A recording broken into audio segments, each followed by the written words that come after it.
Hello everyone.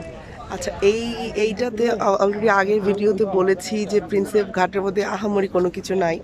So এই ঘাটটাতে basically নৌকাগুলো, এখানে মানুষ হচ্ছে পে করতে হয়, পে করে এই নৌকা ভ্রমণে যেতে পারে।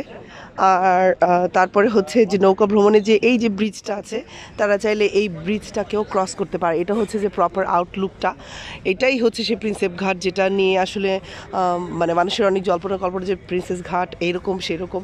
আহামরি কিছু না, জাস্ট একটা ঘাট, শান বাঁধানো ঘাট, যেটার হচ্ছে একটা সাইড হচ্ছে যে বোট দিয়ে কেউ যদি হচ্ছে জার্নি করতে চায় তাহলে সেই বোটের একটা ব্যবস্থা আছে। আর তারপরে যদি সেটা না চায়, তারা যদি নর্মাল ডিঙি নৌকা, আমাদের দেশে আছে না যে ডিঙি নৌকা, ওই টাইপের আর কি, ওই নৌকা দিয়ে যদি তারা হচ্ছে কোথাও ভিজিট, একটু মানে জাস্ট এপার থেকে ওপার যাবে, আহামরি কিছু না, রুপিস নিবে প্রায় 200 রুপিসের মতো নিবে।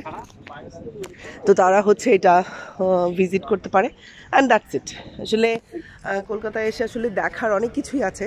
তো যারা হচ্ছে এক্সপ্লোর করতে পছন্দ করে তাদের জন্য ইটস গুড, বাট যারা চিন্তা করে যে না আমি হচ্ছে যে সেম জিনিস দেখবো না, বা আমার হচ্ছে যে সেম জিনিস ভাল লাগে না, তাহলে হচ্ছে তার জন্য এই প্রিন্সেপ ঘাট অন্তত না। বাট এমনি যদি কেউ নতুন জিনিস কিছু এক্সপ্লোর করতে চায় তাহলে প্রিন্সেপ ঘাট is not that much bad. খুব ভোরে আসতে হবে, সবাই এখানে জগিং করে, দ্যাটস ইট।